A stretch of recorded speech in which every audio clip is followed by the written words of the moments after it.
Salut à tous, on se retrouve aujourd'hui pour une nouvelle vidéo sur la chaîne. Alors on va continuer la préparation de l'ouverture truite, mais on va se consacrer aujourd'hui uniquement aux leurres. Donc tous les leurres qui vont me suivre pendant la saison 2018. Je vous mets également en lien la vidéo de l'année dernière, où vous retrouvez également d'autres leurres que j'utilise toujours, mais là on va se consacrer uniquement aux nouveautés. Vous verrez, je vais vous présenter un petit peu tous les détails techniques et vous verrez également leur nage sous l'eau. Et puis restez bien jusqu'à la fin de la vidéo puisque je vais vous montrer également les hameçons simples qui vont équiper mes leurres et surtout comment je les monte. Petite précision importante concernant cette sélection de leurres, alors elle a été choisie selon mes goûts personnels. Je sais très bien que sur le marché il existe des leurres beaucoup moins chers et tout aussi pêchants. D'ailleurs je vous encourage, si vous commencez la pêche de la truite, à vous tourner vers ces leurres qui sont beaucoup moins coûteux. Il existe plein de marques qui proposent des leurres très techniques et très abordables, comme Gunky, Sakura, Rapala également, mais aussi Caperlan. Bref, chacun est libre de vivre sa passion comme il l'entend. Moi j'ai décidé de me faire plaisir et on passe tout de suite à la présentation du premier leurre. Pour commencer la présentation, on va parler d'un leurre très reconnu et surtout indispensable pour certains. Il s'agit du duo Ryuki. Il existe en plusieurs tailles, de 45 à 95 mm et en plusieurs versions également. Vous l'avez en version coulante, flottante et plongeante. Et surtout dans un nombre de coloris très important, une trentaine je crois. Donc du plus naturel au plus flashy, notamment les nouveaux coloris de 2018 qui sont vraiment extraordinaires. La particularité de ce leurre, c'est sa faculté à se comporter extrêmement bien dans les courants, notamment grâce à ses flancs plats, mais aussi à sa densité. Donc j'ai choisi 3 modèles cette année, un 45S de 4 grammes en coloris perche, un 50S de 4,5 grammes en coloris goujon, donc un coloris qui est magnifique, et enfin le nouveau Ryuki Balancer en 70S de 9 grammes. Donc c'est un modèle qui est équipé d'origine d'hameçons D3, donc ce sont des hameçons simples avec ardillon, donc des hameçons assez particuliers qui permettent notamment un meilleur équilibre du leurre. Un modèle très particulier avec des coloris très originaux, comme ici le Midnight Blue que je trouve vraiment très réussi. Le Ryuki est un leurre avec de très belles finitions, il a une superbe qualité de nage, il est également très polyvalent, surtout il prend énormément de truites, c'est vraiment sa qualité première. Il est légèrement bruiteur. Et c'est un leurre que vous allez trouver aux alentours des 17 € pour les plus petites tailles et qui ira jusqu'à 20 € pour les grands modèles.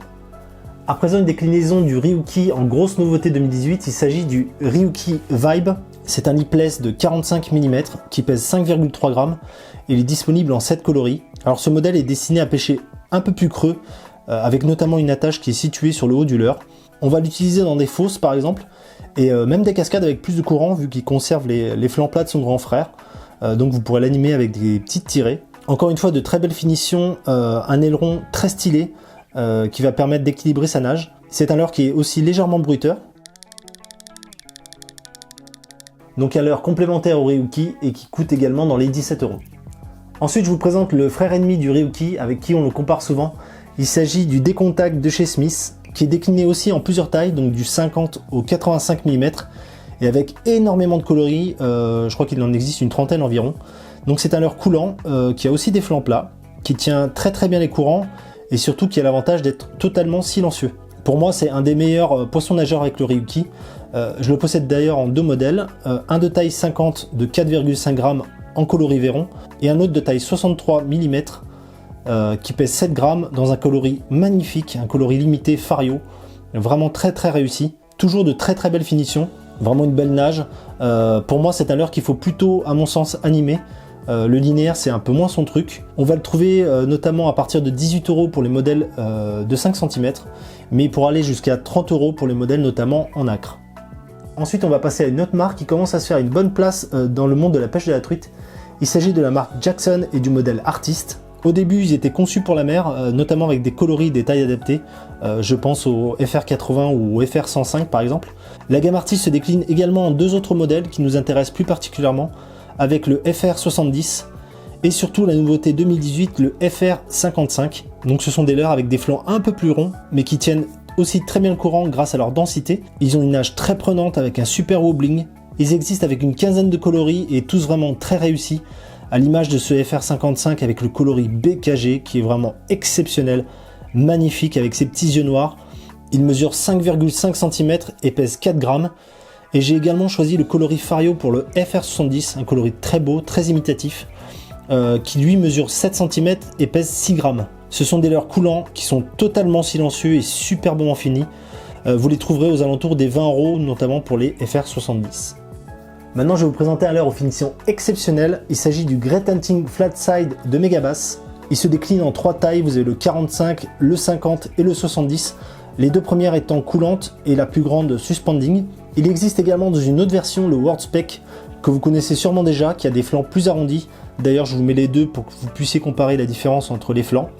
La version Flatside existe en 9 coloris, surtout celui-ci qui est magnifique, le coloris Véron, créé notamment grâce à la collaboration d'Ultimate Fishing et Megabass via le programme KISS. En fait, en 2 mots, ce programme il a consisté à faire venir des designers mais aussi des pêcheurs de chez Megabass en France afin de concevoir des produits spécifiques à notre marché, notamment en termes de conception mais aussi de couleurs adaptées à nos eaux. Aujourd'hui, je vous présente le 50 FS qui mesure 5 cm et pèse 4 grammes et le 70 SP qui mesure 7 cm et pèse 4,6 grammes. Alors ce sont des leurres qui tiendront extrêmement bien le courant et à l'image du 70 vous permettra aussi de faire des pots sur des zones beaucoup plus calmes et plus étendues. Alors ce sont des leurres qui sont plutôt bruiteurs.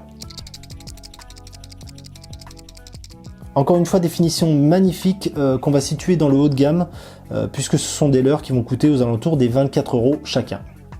Ensuite, un leurre que je viens tout juste de recevoir, également une grosse nouveauté 2018, il s'agit du Flat Tricorol de chez Ilex. Donc c'est un leurre qui a des flancs très plats, du même profil que le Day Insight par exemple de chez Smith. Il est coulant et légèrement bruiteur. Il mesure 5,5 cm et pèse 5,3 grammes.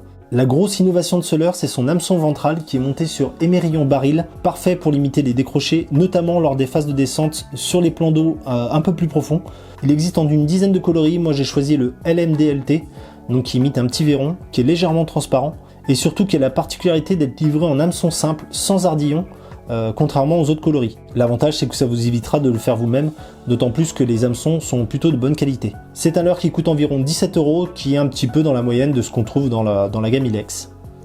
Pour terminer la présentation des poissons nageurs, encore une grosse nouveauté 2018 et un petit coup de cœur pour moi. Il s'agit du Tackle House Buffet FS38, un tout petit leurre de 3,8 cm et qui pèse 2,4 grammes, de très belle finition comme ses plus grands frères dans la gamme. On retrouve d'ailleurs le célèbre aileron juste ici.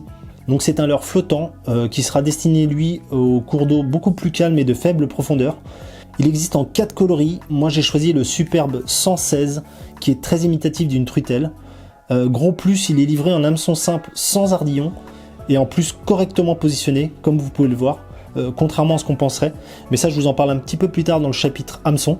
En ce qui concerne le prix, asseyez-vous bien parce qu'on le trouve à 22 €.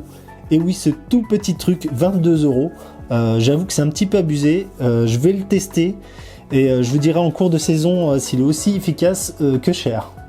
À présent, on va passer au cuillère qui reste une valeur sûre dans la pêche de la truite et on va commencer par les tournantes. Alors je ne pêche plus qu'avec un seul modèle, il s'agit de l'ARS de chez Smith, une cuillère qui existe en plusieurs tailles et grammages, donc elle va de 1,6 g à 4,5 g. C'est une superbe cuillère qui a plusieurs particularités. Elle a une palette avec un bord très effilé, l'avantage c'est qu'elle rentre tout de suite en action dès qu'elle touche l'eau. Ensuite elle a un poids en tungstène qui équilibre parfaitement sa nage et qui l'aide à tenir le courant, notamment grâce à sa forme en goutte d'eau. Et surtout un émerillon baril intégré, donc qui empêchera le vrillage de la ligne. Donc je l'ai en 2 tailles, en 2,1 et 3,5 g, et aussi avec plusieurs coloris, dont mes coloris préférés les plus rares, qui sont les nacrés, qui sont vraiment magnifiques. Donc clairement c'est la cuillère la plus chère du marché, mais qui est aussi la plus technique. Elle coûte entre 10 et 12 € en fonction de la version.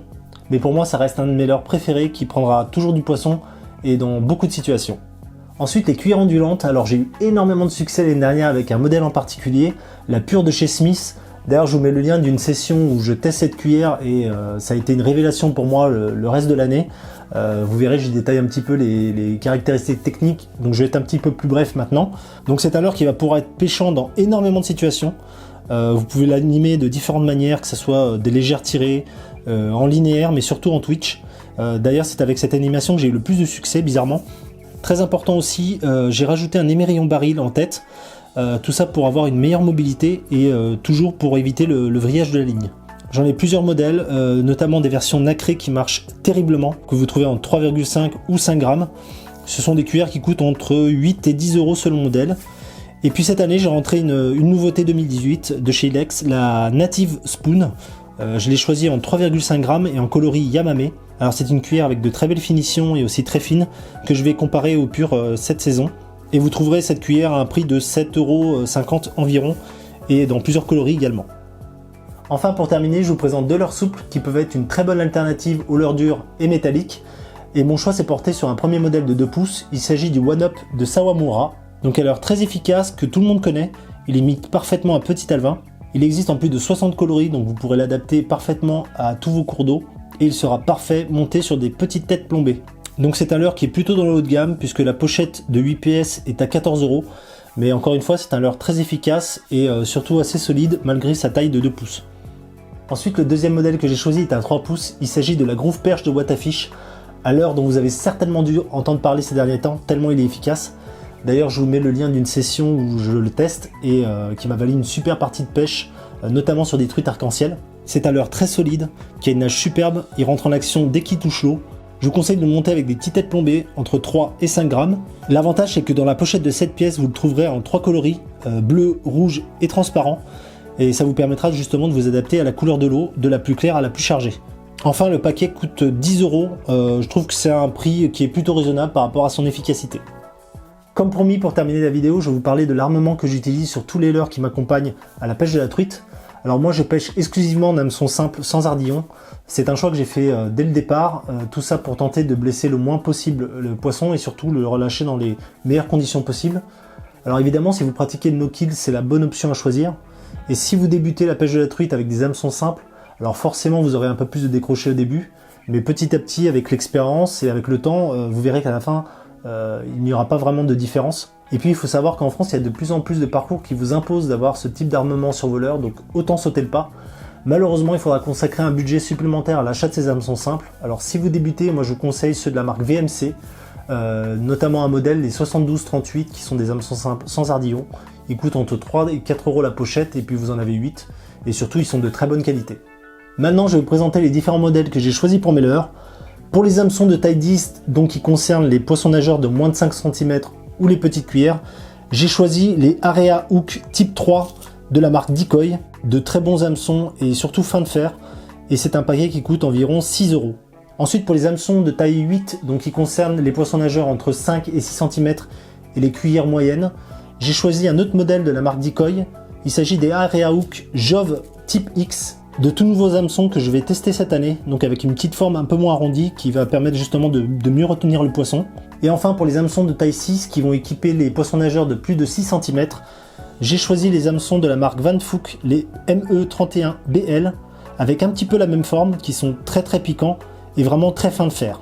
Ensuite pour le positionnement des hameçons, je vous conseille de les placer de cette façon. Alors je vous rassure, je ne me suis pas du tout trompé, je vais vous expliquer pourquoi je fais comme ça et pourquoi la plupart des pêcheurs s'y mettent. Alors tout d'abord il faut savoir que la bouche de la truite a la partie du haut qui est beaucoup plus cartilagineuse et beaucoup plus dure que la partie du bas qui elle sera beaucoup plus tendre et plus facile à piquer. Vous éviterez aussi de cette façon d'avoir un hameçon trop près de l'œil de la truite. Ensuite quand les truites tapent sur votre leurre, elles se piquent beaucoup mieux avec un hameçon avec la pointe en bas car il est parfaitement positionné lors de la nage de votre leurre et il est beaucoup plus efficace notamment à l'arrêt. Enfin dernier point, je tiens à rassurer tous ceux qui pensent qu'on va accrocher plus facilement le leurre au fond de l'eau à cause de ce positionnement. Faut pas oublier que l'hameçon ventral est déjà positionné de cette façon et puis surtout quand votre leurre va nager il va s'incliner légèrement et puis c'est la bavette qui va justement protéger cet armement. En gros avec l'hameçon de queue placé avec la pointe vers le bas vous aurez un meilleur ferrage, beaucoup plus efficace et puis surtout vous blesserez moins le poisson, donc je vous encourage à tester et à comparer par vous-même. Voilà, la vidéo est terminée, j'espère que ça vous a plu. Je vous mets évidemment les liens de tous les produits que je vous ai présentés dans la description. Je vous mettrai également le lien de la précédente vidéo où je vous présente les cannes et les moulinets qui vont me suivre pendant cette belle saison 2018. Voilà encore quelques jours de patience les amis et puis on se retrouve au bord de l'eau. Je vous souhaite évidemment à tous une très belle ouverture. Faites-vous plaisir et puis surtout soyez prudents. Et puis quant à moi je vous dis à très bientôt pour de nouvelles aventures. Ciao!